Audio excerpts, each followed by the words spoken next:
Clapperboard EP4 한국어 사진 속 장남 그리고 시어머니의 진짜 얼굴. 며느리는 사진을 지은 손을 떨며 숨을 삼켰다. 사진 속 남자는 분명 처음 보는 얼굴이었다. 하지만 그 눈빛만큼은 매일 아침 마주하는 남편과 너무도 닮아 있었다. 장남, 존재를 말하지 말 것. 그 문장이 머릿속에서 계속 울렸다. 이에 말하지 말 것일까? 이에 사진첩은 창고 깊숙이 숨겨져 있었을까? 그때 등 뒤에서 차가운 기척이 느껴졌다. 그걸 어디서 봤니? 시어머니였다. 목소리는 낮았지만 이전과는 전혀 달랐다.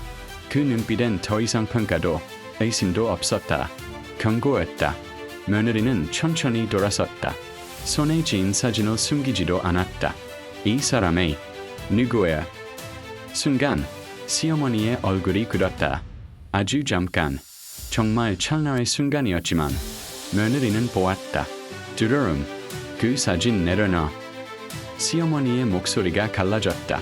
그건 내가 알 필요 없는 사람이야. 그때 남편이 나타났다. 사진을 보는 순간 그의 얼굴에서도 핏기가 사라졌다. 이걸 얘 아직도 가지고 있어. 그 말에 며느리는 모든 게 연결되는 걸 느꼈다. 남편은 알고 있었다. 처음부터 당신도 알고 있었어. 조용한 질문이었지만 방 안 공기가 갈라졌다. 남편은 고개를 숙였다. 그리고 처음으로 입을 열었다. 우리 집에는 공식적으로는 내가 장남이야. 하지만 진짜 장남은 기록에서 지워졌어. 며느리는 숨이 막혔다. 그 순간 시어머니가 외쳤다. 그만해. 처음 보는 모습이었다. 늘 언벽하고 단단하던 시어머니의 목소리가 무너졌다. 그의 이야기는 다시는 꺼내지 말라고 했잖아. 그녀의 눈에 눈물이 맺혔다. 분노인지 후회인지 두려움인지 알 수 없는 눈물. 그리고 시어머니는 말했다. 이 집안에서 처음으로 그 아이는 우리가 없애버린 존재야. 정적. 며느리는 온몸이 얼어붙었다. 없애버린 존재. 그건 단순히 기록에서 지운 게 아니었다. 그날 밤 며느리는 결심했다. 이 집안에서 다음으로 사라질 사람이 자신이 되지 않도록. Clapperboard Fire EP4 Search Ending Mentor. 기록에서 지워진 장남. 그리고 그를 없애버렸다는 시어머니의 고백. 다음 화 진짜 진실이 터집니다. 여러분이라면 이 집에서 계속 살 수 있나요? EP5에서 더 충격적인 과거가 드러납니다. Clapperboard EP5 한국어 지워진 이름 남겨진 지혜. 그날 밤 집안의 모든 불이 꺼진 뒤에도 며느리는 잠들지 못했다. 눈을 감으면 시어머니의 마지막 말이 귓가에서 계속 맴돌았다. 우리가 없애버린 존재야. 그 말은 너무 쉽게 나왔다. 마치 오래전부터 입안에서 닳아버린 문장처럼. 옆에서 남편은 숨을 죽인 채 누워있었다. 자는 척을 하고 있다는 걸 며느리는 단번에 알 수 있었다. 그의 숨결은 너무 불규칙했다. 당신. 조심스럽게 불렀다. 하지만 대답은 없었다. 며느리는 천장을 바라보며 생각했다. 사람은 어떻게 한 사람의 존재를 없애버릴 수 있을까? 이름을 지우면 끝나는 걸까? 사진을 숨기면 사라지는 걸까? 기록을 없애면 그 사람의 고통도 함께 사라지는 걸까? 눈물이 조용히 베개를 적셨다. 그때 옆에서 남편의 목소리가 들렸다. 거의 울음에 가까운 소리였다. 그 형은 착한 사람이었어. 며느리는 몸을 돌려 남편을 보았다. 그는 여전히 천장을 보고 있었다. 눈은 뜨고 있었지만 아무것도 보지 않는 눈이었다. 어릴 때 형은 항상 나 대신 혼났어. 항상 나 대신 맞았고 항상 나를 앞에 세웠어. 그의 손이 떨리고 있었다. 그런데도 형은 나한테 한 번도 화를 낸 적이 없어. 늘 웃으면서 말했어. 너는 살아남아야 한다고. 며느리는 그 말이 이에 이렇게 가슴을 찌르는지 알 수 없었다. 그날도 형은 나를 불렀어. 밤이었고 비가 많이 오던 날이었어. 남편의 목소리가 갈라졌다. 집에서 나가라고 했어. 엄마가, 아버지가 형을 더 이상 집에 둘 수 없다고 했거든. 며느리는 숨을 삼켰다.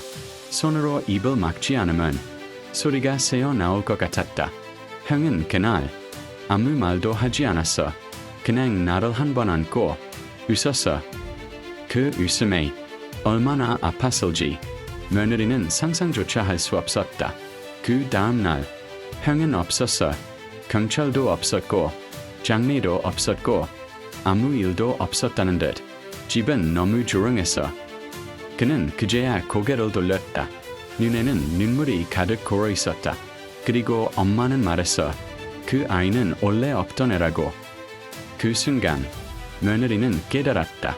이 집안에서 가장 무서운 건 분노도 폭력도 아니었다. 아무 일도 없었던 것처럼 모두가 침묵하는 그 방식이었다. 다음 날 아침 시어머니는 아무 일 없다는 듯 밥상을 차리고 있었다. 어제 일은 잊어라. 젓가락을 놓으며 말했다. 가족이란 게 원래 그래.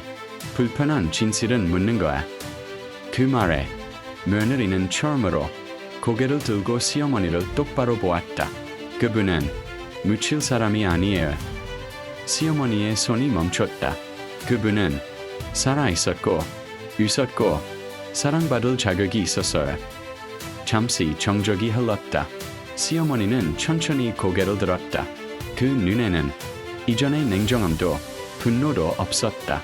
오직 깊고 깊은 피로와 후회가 깔려 있었다. 그 애를 지키지 못해서 그녀의 입에서 처음으로 나온 고백이었다. 그래서 더 완벽해져야 했고 더 강해져야 했고 다시는 흔들리면 안 됐어. 시어머니의 눈에서 눈물이 떨어졌다. 며느리는 그 순간 알았다. 이 집안은 가해자와 피해자로만 나뉘지 않는다는 걸. 모두가 지인이었고 모두가 남겨진 사람이었다. 그날 밤 며느리는 혼자 창고로 내려갔다. 사진첩을 다시 꺼내들었다. 장남 존재를 말하지 말 것. 그 아래 조그맣게 연필로 적힌 글씨가 있었다. 아무도 보지 못했던 문장. 그래도 나는 사라지지 않는다. 그녀는 사진을 꼭 끌어안았다. 그리고 조용히 말했다. 이제 당신 이름을 불러줄게요. 그 순간 이 집안의 침묵은 처음으로 금이 가기 시작했다. Clapperboard EP5 엔딩 멘트. 지워진 이름은 돌아오지 않는다. 하지만 진실은 반드시 남는다. EP6에서 그녀의 선택이 시작됩니다. Clapperboard EP6. 한국어 침묵을 깨는 사람. 아침 햇살이 거실 바닥에 길게 늘어졌다. 어제와 같은 집, 같은 공기였지만 며느리는 분명히 느꼈다. 이 집은 더 이상 어제의 집이 아니라는 걸. 식탁 위에는 세 사람이 마주 앉아 있었다. 시어머니, 남편, 그리고 며느리. 젓가락 소리만 간헐적으로 울릴 뿐 아무도 말을 하지 않았다. 침묵은 이 집안에서 늘 그랬듯 가장 익숙한 언어였다. 며느리는 밥을 한 숟갈 뜨다 멈췄다. 손이 미세하게 떨렸다. 하지만 내려놓지 않았다. 어머니. 그녀의 목소리가 공기를 갈랐다. 시어머니의 젓가락이 멈췄다. 고개를 들지 않았지만 듣고 있다는 건 분명했다. 그분 이름을 제가 알고 싶어요. 순간 남편이 고개를 번쩍 들었다. 그의 눈엔 두려움이 섞여 있었다. 그만해. 낮게 말했지만 며느리는 고개를 저었다. 아니요. 이번엔 분명한 목소리였다. 이제 그만해야 할 건 모르는 척하는 거예요. 시어머니는 한참 동안 말이 없었다. 창밖을 바라보며 숨을 고르는 듯했다. 그리고 아주 천천히 입을 열었다. 그 아이 이름은 사람들 입에 오르내릴 이름이 아니야. 며느리는 고개를 들었다. 눈을 피하지 않았다. 그건 어머니가 정할 일이 아니에요. 정적, 이 집안에서 누군가 시어머니에게 이렇게 말한 적은 없었다. 남편의 손이 식탁 아래에서 며느리의 옷자락을 붙잡았다. 말리지 말라는 뜻인지 붙잡아달라는 뜻인지 그는 알 수 없었다. 시어머니의 입술이 떨렸다. 그 애 이름을 부르는 순간 우리는 모든 걸 잃을 수도 있어. 그 말 속엔 협박이 아니라 진짜 공포가 담겨 있었다. 며느리는 조용히 대답했다. 이미 잃었어요. 그분을 지우는 순간부터 시어머니의 눈에 처음으로 흔들렸다. 그날 오후 며느리는 혼자 외출을 나갔다. 집을 나서며 자신도 모르게 뒤를 돌아보았다. 이 집을 나서는 발걸음이 돌아오지 못할 수도 있다는 걸 본능처럼 느끼고 있었다. 그녀가 행한 곳은 오래된 구청기록 보건소였다. 먼지 쌓인 서류와 잊힌 이름들이 모여있는 곳. 가족관계 변동 기록을 열람하고 싶습니다. 직원이 고개를 들었다. 성함이 어떻게 되시죠? 며느리는 잠시 숨을 고른 뒤 또박또박 말했다. 장남의 이름이요. 그 순간 자신의 심장이 얼마나 크게 뛰고 있는지 스스로도 느낄 수 있었다. 직원은 키보드를 두드려 손을 멈췄다. 이상하네요. 며느리의 손이 굳었다. 기록은 있는데 삭제 처리된 흔적이 있습니다. 하지만 온전히 지워지진 않았어요. 그 말은 희망처럼 들리기도 경고처럼 들리기도 했다. 며느리는 그날 복사본 하나를 받아들고 천천히 건물을 나섰다. 종이 위에는 이름과 생년월일 그리고 짧은 메모가 남아있었다. 가족 요청으로 비공개 처리. 집으로 돌아오는 길 며느리는 처음으로 깨달았다. 이제 자신은 이 집안의 며느리가 아니라 진실을 들고 있는 사람이라는 걸. 그날 밤 시어머니는 며느리를 불렀다. 밖에 다녀왔지. 질문이 아니라 확신이었다.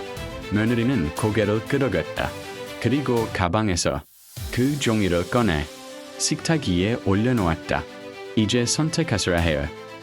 계속 침묵할 건지 아니면 이름을 불러줄 건지. 시어머니는 종이를 바라보다 손을 뻗었다. 그러나 닿기 직전 손을 멈췄다. 그 손은 지금까지 수많은 것을 지어온 손이었다. 그리고 그 순간 며느리는 알았다. 이 집안에서 진짜 싸움은 이제부터라는 걸. 클래퍼보드 EP6 엔딩 멘트 강력 추천. 침묵을 지키면 가족은 유지된다. 하지만 진실을 말하는 순간 모든 것이 무너진다. EP7 이름이 불리는 날.